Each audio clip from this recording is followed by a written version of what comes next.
Weaving Tower is about natural and escape. It's about the connection between the art pieces and the ground, the stone, the water, the winds, the vegetations. It's something very interesting in this way. It's something you can explore the pieces with all these elements, no, around to the pieces, and the pieces are here like waiting for you.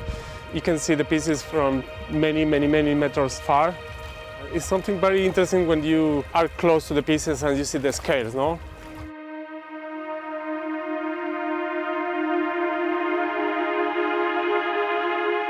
I'm working the space before putting something.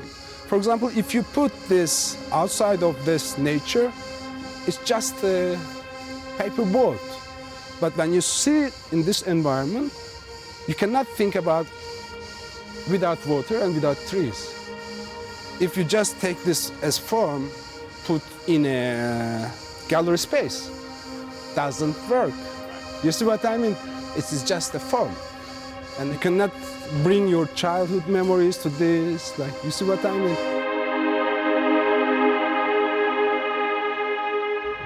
And I think we're at a very interesting and challenging moment in time right now where, you know, every resource we use needs to be very well considered. But it's also a very exciting moment for designers because there is this like vast majority of new materials that have not been used yet by designers, and really good materials that are completely regenerative. So yeah, actually the focus of my studio at the moment is to work with those new materials and be really responsible in that sense.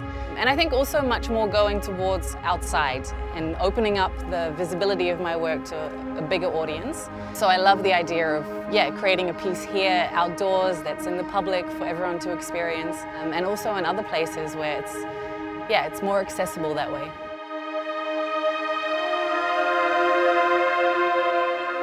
This part of the world, geographically, is one of the most beautiful spots in the whole world, basically. But at the same time, it's getting affected a lot by the human touch. So there's this tension between them. I find this a valuable critical point that the artist should be commenting on through its artworks, or maybe through its statements. That we are in this environment and it's being shaped by the people. So I think I use this also as a reference point for my works.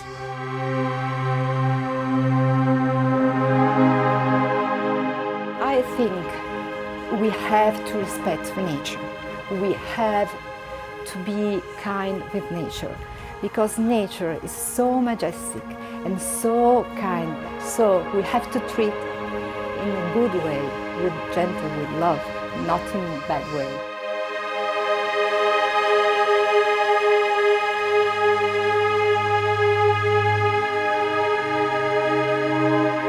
I really enjoyed the interaction with all the other artists, and the idea was we're sharing some kind of, we're so opposite, but we're seeking the same wisdom, you know.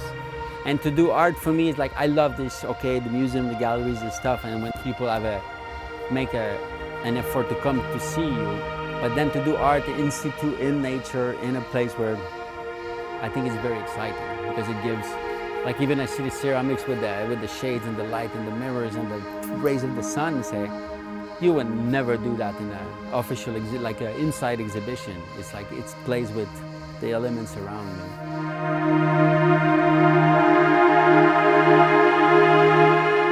Yeah, I think, you know, the location is amazing. You know, the architecture of the place and the gardens, and it's all part of this environment, and it's a fantastic kind of calming and welcoming environment.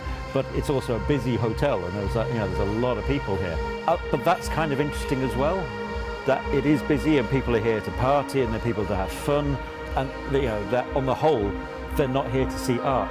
So how do you engage those people that are not here to see art?